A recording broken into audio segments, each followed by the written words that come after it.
자, 문재인 정부 출범 이후 처음으로 열린 완전체 영수회담. 오늘은 환담보다는 회의에 초점을 맞추고 상춘제가 아니라 청와대 본관 인왕실에서 오찬 회담이 진행됐습니다. 자, 제가 며칠 전에 발제를 하면서 아슬아슬한 예측을 했었죠. 우선 자유한국당 홍준표 대표가 문재인 대통령과 악수를 할 때 표정이 썩 좋진 못할 거다 이렇게 예측을 했습니다. 결과를 보시죠. 자, 문 대통령이 먼저 손을 내밀고 홍 대표가 악수를 하는데 살짝 미소를 띠긴 했지만 다른 대표들과 비교를 하면 표정이 확실히 굳어있는 편이었습니다. 이 예측은 맞았고요.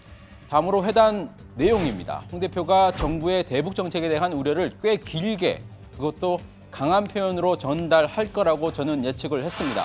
이 예측도 크게 틀리지 않았습니다. 홍 대표는 모두 발언에서부터 대북 특사단의 방북 결과에 대한 우려를 강하게 나타냈습니다.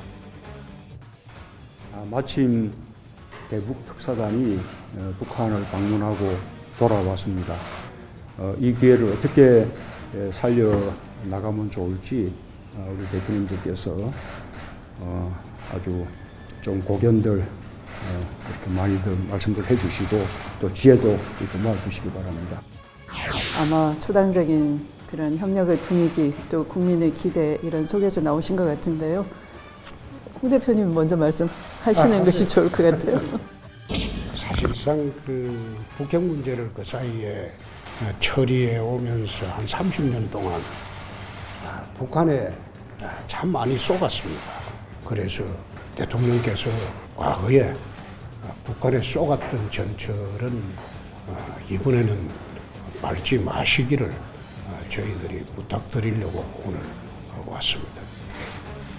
사실 회담 시작 전에 차담회를 할 때만 해도 분위기가 좋았습니다. 특히 홍준표 대표가 처음으로 영수회담에 참석을 해서 관심이 집중됐습니다.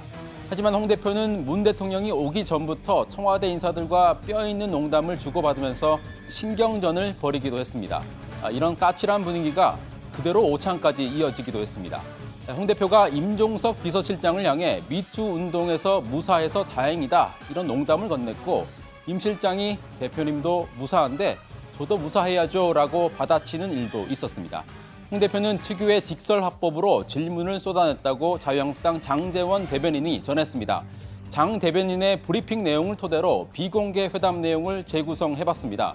자, 우선 대북 특사단의 방북 결과를 놓고 문 대통령과 홍 대표가 충돌했습니다. 북한이 불러주는 대로 써온 합의문 아닙니까? 핵폐기물 회담은 무용한 것입니다. 당연히 우리의 목표는 비핵화죠. 서로 핵폐기가 어려울 수 있는 현실적 문제에서 핵폐기 전 단계까지 이런저런 로드맵 거치는 건 뭐 있을 수 있다고 봅니다. 홍 대표는 또 한미 관계의 중요성을 역설하면서 문정인 특보를 파면하라고 요구하기도 했습니다. 문정인 외교안보 특보 당장 파면하십시오. 한미 관계 이간질시키는 그런 특보예요.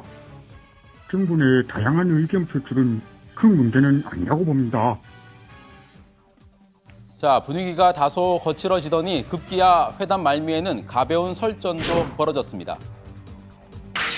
남북 정상회담이 북의 시간 벌기용으로 판명난다면 정말 어려운 국면이 될 겁니다.